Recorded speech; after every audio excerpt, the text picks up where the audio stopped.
Hi, welcome to the channel. Real sense of deja vu today because we're back in the Brecon Beacons. We're back with my absolutely cheapest budget setup that I own, and we're back in Crag Glacier, which is where we came a couple of videos back to try and do a wildcat with my budget gear, and I had no tent pegs. So I've got 3 spare sets of tent pegs this week, and there may even be a 4th set in the tent bag as well. But I don't quite know if there is.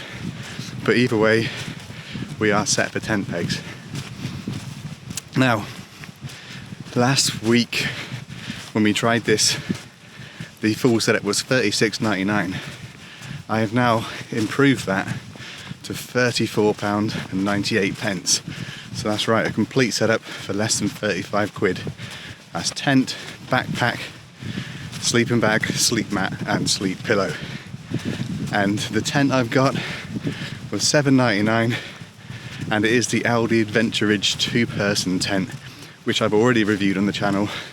I've already camped on the summit, and that was when it was $49.99 in store, but I picked up a second one for $7.99 in the sale bin in Aldi, which makes it probably the best value tent I'll ever find new.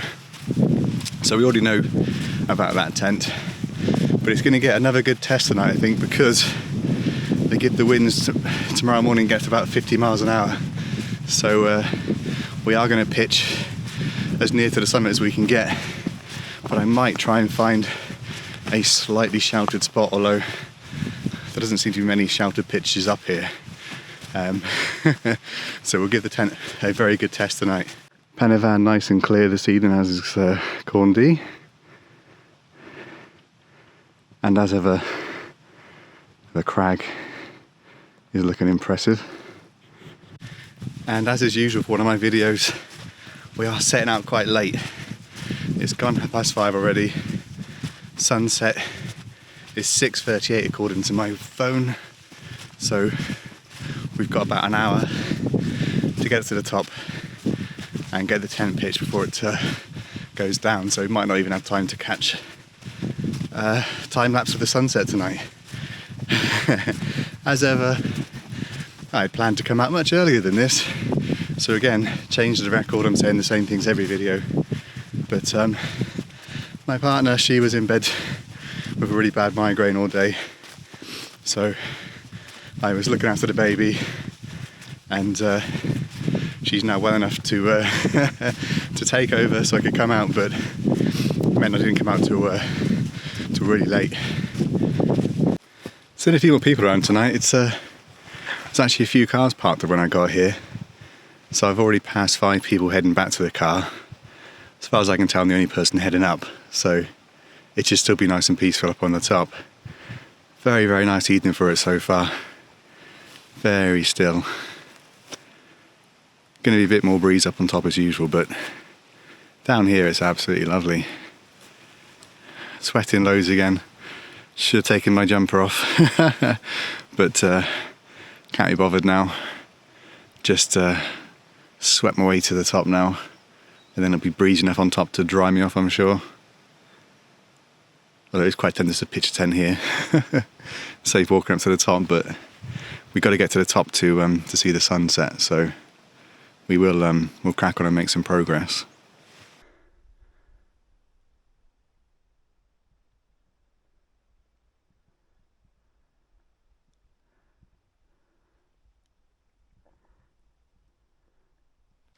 It is incredibly still in this part of the walk.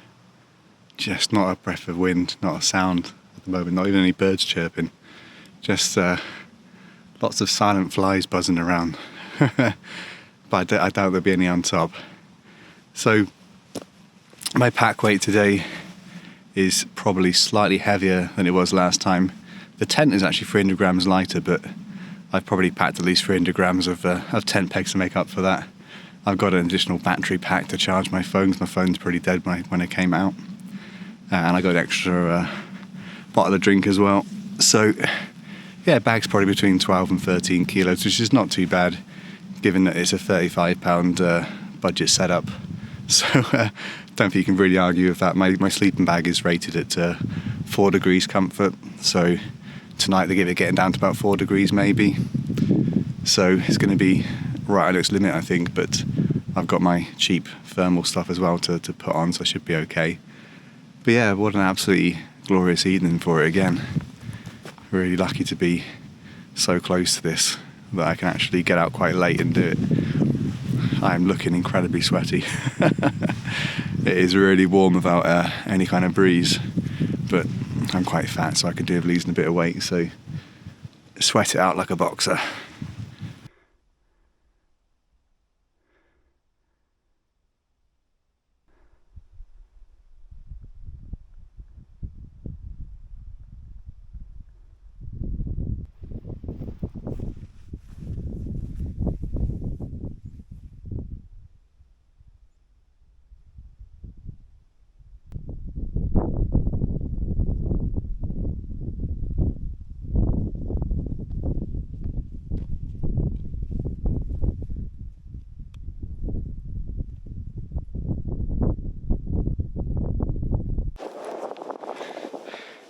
So nowhere near as windy as last week.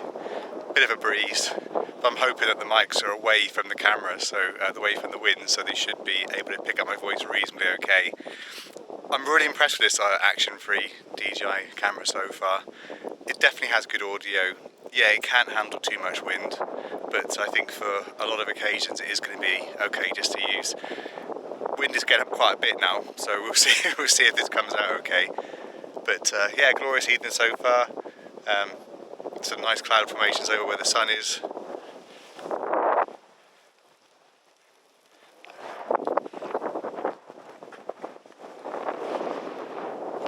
Just the 360-degree views are really nice from up here. So it's a good little mountain. This is Van Frinnick, really good one. So I'm not quite sure whether to try and pitch a tent, because I don't think there's going to be much of a sunrise. I give it quite cloudy, but there's an off chance it could be a sunrise, so I want to sort of pitch reasonably close to that.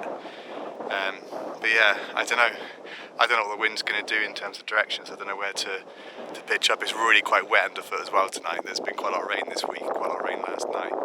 So I'm going to try and find somewhere reasonably dry and hopefully a little bit sheltered.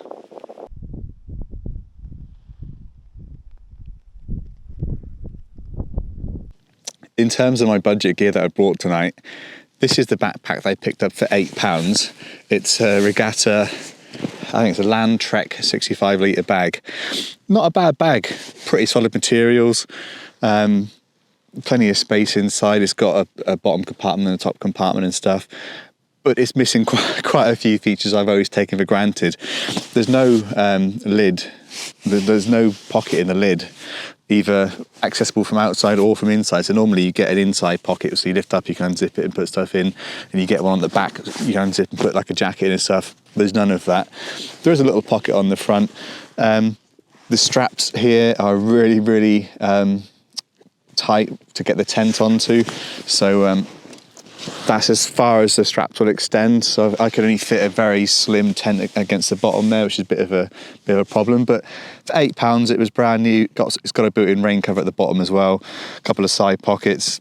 It's perfectly usable, perfectly fine bag. For the price you can't complain. Well, the bag does have some tent pegs, but they're pretty rubbish, to be honest.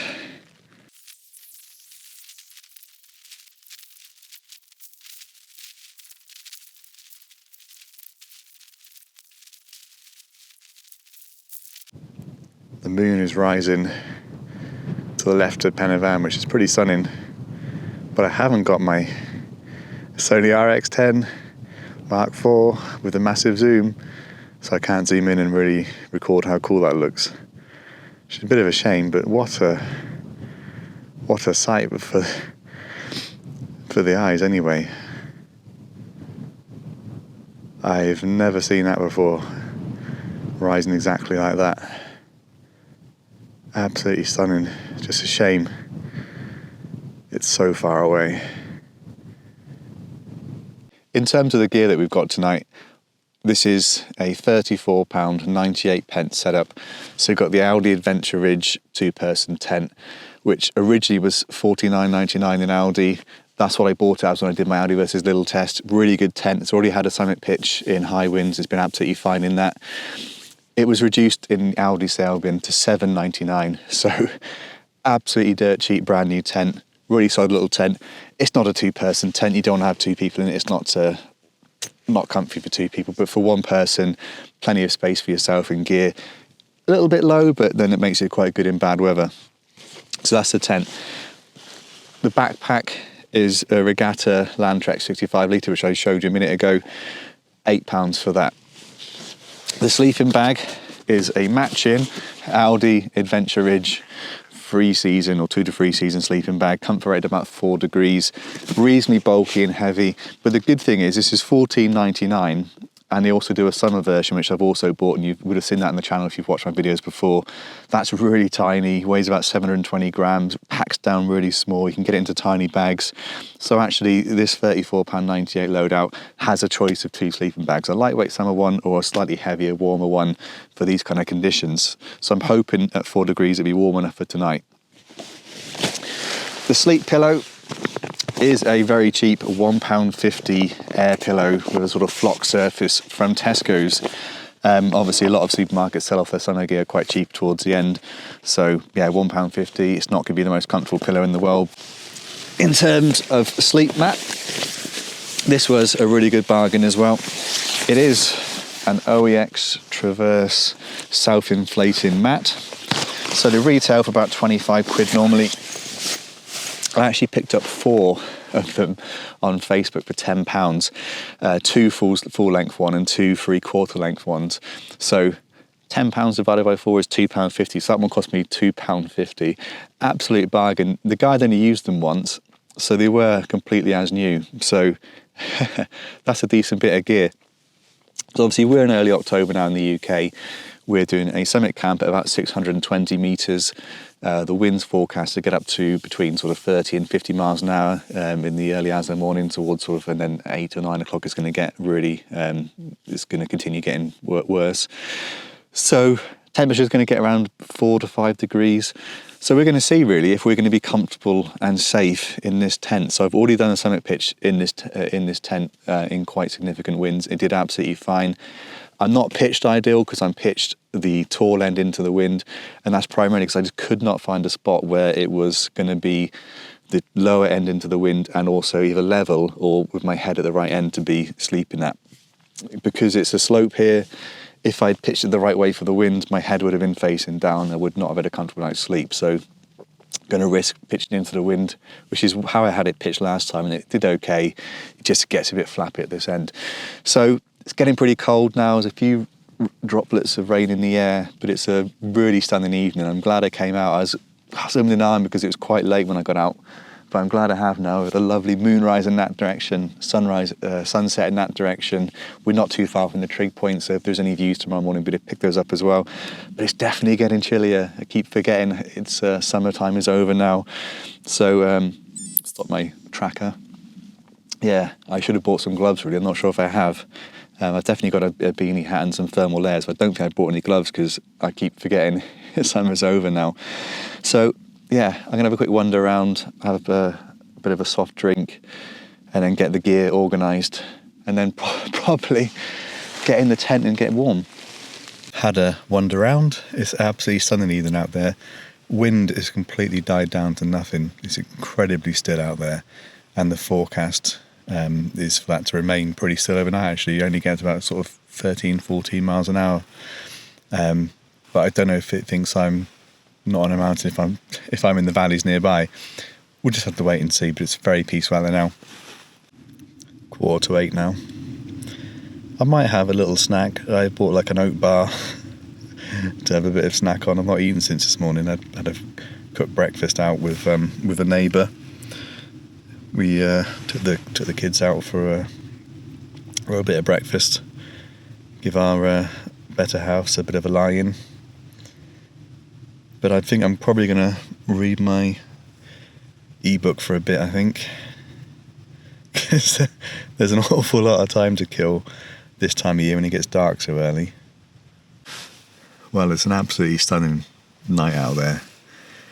It's just really, really light, really, really bright moonlight, so you can wander around quite happily without any kind of light at all.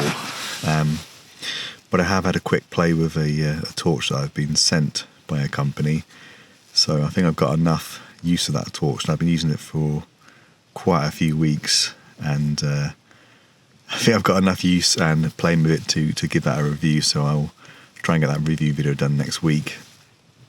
So I have been sent quite a lot of cool stuff, so I've got quite a lot of review type videos coming up. Just with some of the stuff I've been sent, I haven't had a chance to really use it yet. The conditions haven't been quite right, etc. So I don't just want to chuck stuff on the channel before I've actually given it a go. But yeah, huge thanks to everyone who's got in touch and who has offered me gear and stuff. It's definitely a real perk of doing this. So I've been out taking some photos, hopefully got some half decent captures of me wandering around, standing next to things like trig points and the tent and stuff, getting a few stars in, but not the best night for stars just because moonlight's so bright. But yeah, it's really quite still, a little bit of a breeze up at the trig point, a little bit of a breeze now where the tent is, but awful lot of moisture in the air because of the heavy rain over the past week and heavy rain last night. The ground is really saturated, there's just a lot of moisture in the air, so the tent is absolutely soaked. Got some moisture on the inside of the tent here because I didn't have the outer door zipped up all evening, basically. I had it just open, so the condensation has settled on the inner sheet on that side. You know, it's my decision to leave the door open, and I'm not going to blame the tent for that. But yeah, the tent definitely feels... My feet haven't got the most amount of room. I feel like they're touching the top of the tent down there, so I'm worried they're going to get some condensation coming through. And the one piece of gear I've not brought, which I regret not bringing, was my down slippers. It is quite cold tonight, so I would have liked to have put them on. But when I first packed this budget gear, I had a different tent, a £10 tent, a tent that was £2 and a penny more expensive than the Aldi one, and I had that packed in the bag, so I really didn't have any room for down slippers. Whereas with this Aldi bag, because it's sort of long and thin when it's packed away, I was able to get it on the outside of the bag, so I would have had room for my down slippers. I just didn't think it would be cold enough to warrant them, but yeah, I'd have been cozier with them. I've only got one pair of socks and I'm wearing them, so if my feet get cold, I've not really got any solution for that apart from maybe wrapping my jumper around my feet. But yeah, really nice evening. It's not a bad mountain, this one. Lots of visually interesting things. There's quite a lot of ponds up here, quite a lot of little dips and little mounds. Good trig point as well. So hopefully those photos will come out nicely.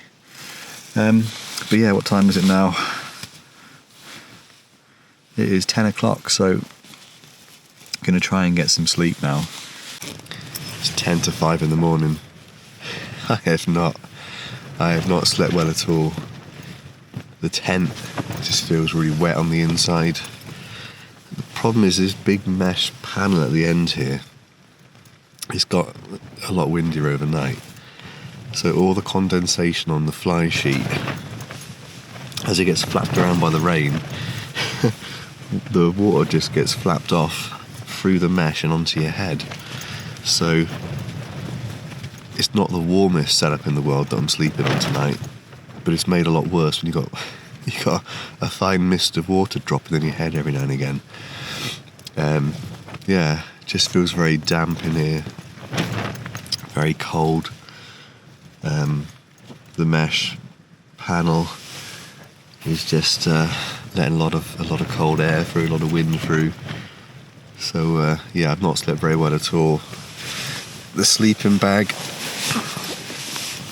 there's a good bit of space to move around in. It just means that if you lie carefully for a while, you can warm up a certain area of the sleeping bag, but then if you move around too much, you just feel like the sleeping bag is absolutely freezing cold again. You seem to lose whatever warm patch you were lying on.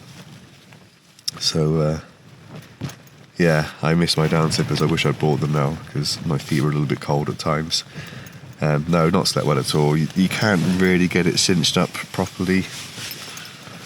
It just doesn't seem to cinch up and really get around you, so as air pours through the mesh, just pours straight down the sleeping bag as well. So and I was on about the fact that this sleeping bag had a pocket on the back for a pillow. It doesn't. The summer version does, which is really handy. This version doesn't. For I have no idea why. I assumed they were the same, but no, it doesn't have that. So the pillow has just been flopping around all over the place tonight as well. So yeah, just absolutely awful night's sleep. I just don't really feel like I've slept hardly at all. So yeah, it is my cheapest tent, but how practical it is for 3 to 4 season use, I don't know, because it's not horrifically cold tonight, but yeah, it's not brilliant for this kind of conditions. I just think that because there's not really any kind of bathtub either, it's just relentless cold breeze through the tent. Obviously, I know I'm pitched the wrong way. I know I'm pitched with the mesh into the wind, but you know, sometimes you're not going to be able to pitch it in an ideal situation. Yeah, it's very misty outside now, absolutely full of moisture, which is why there's been so much condensation tonight, and why there's so much moisture in the tent. Yeah, I'm going to try and get a little bit more sleep before trying to work out if it's going to be any kind of sunrise at all. It looks like it's going to be too misty and too cloudy for that, but we'll wait and see. So I'm going to try and get a last bit, or indeed a first bit, of sleep now.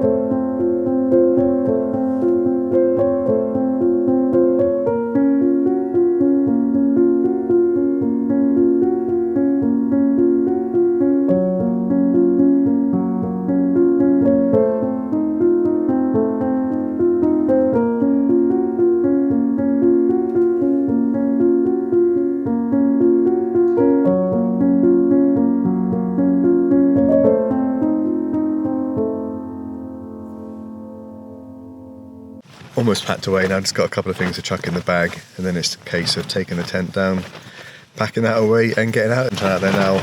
I've been out taking some photos and some time lapses and stuff, but yeah, pretty cold in the wind. I could have done with some gloves really. Amateur mistake not taking gloves with me. You can see the tent's flapping around a fair bit, probably about 15 to 20 miles an hour the wind. I did get out with the wind measurer this morning, and that's what it was saying, and it seems to have picked up a tiny bit since then, but nothing too dramatic. The tent's been absolutely fine. Again, not the most comfortable tent you'll ever sleep in terms of height and airflow and stuff, too much of it anyway, but $7.99, you can't really complain, and you do feel really secure in it. Didn't have any concerns at all overnight when the wind got up. It's such a low slung little tent, the wind does whip over it quite nicely, so yeah, pretty good all in. So I need to get moving now, get everything packed away and sort of start heading back to the car. It seems a nice day for it, so I'll probably do some more filming as I'm moseying around, enjoying the dramatic skies and sun.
Well, first thoughts on the my cheapest loadout so far is that yeah, I wasn't quite warm enough in it. Now, obviously the sleep mat's only got an R rating of like 1.7, so it's not the warmest sleep mat in the world. But the main issue was the sleeping bag. It just felt too roomy. It was really hard to get it cinched up and stop air coming down around your shoulders. Really difficult to get your legs warm because it just seemed like there's loads of room to move around. So you would warm up a tiny patch, then if you moved at all, you'd be into a really cold part of the sleeping bag. So I don't think I'm going to use it again this year, just because obviously it's getting colder now, and I do want to sleep well when I go out. So I think I'm going to have to abandon that sleeping bag and sleep mat for the time being and go to some slightly pricier stuff I've bought used. Obviously still well below £100, but yeah, to be a bit warmer and more comfortable. However, that could mean taking a substantial amount more weight in terms of one of the sleeping bags I've got that's absolutely huge and bulky and heavy, but should be a lot warmer. But overall, I think for £35 or just under £35, you can't really go wrong with the setup that I had. I think it's absolutely fine for 2-season use and milder autumn evenings. And obviously I was pitched on a mountain summit, so that does add extra degrees of coldness and stuff. And yeah, the tent didn't have it pitched in the perfect position either, so you know, I was getting a lot of airflow through the tent, which was definitely making things colder because it was just pouring straight onto my head, along with water and condensation. Well, I'm not too far away from the car now, so I think I'm going to call it a day in terms of the video. It's been a really good camp, apart from the distinct lack of sleep. At least I was treated to a nice sunset, nice moonrise, a nice sunrise, and some lovely scenes this morning, so it was really, really good. And again, apart from being a little cold, the gear was absolutely fine. The tent is really quite solid. It's not the most ideal design in some ways, but you can't fault it for being pretty sturdy in the wind. So yeah, if you are new here, then do subscribe to the channel. Do check out my other budget camps as well. I've got a variety of different tents and gear that I use on the sub £100 camps. And obviously this is sub 50 quid, which is pretty good. Yeah, so if you like the video, drop it a like and all that kind of stuff. But I'm just going to mosey back to the car now and get home, and yeah, looks like I have a decent day, so get out with the baby and see what we can get up to. So massive thanks for watching. If you made it this far, give yourself a pat on the back, and I'll catch you in the next one. Cheers.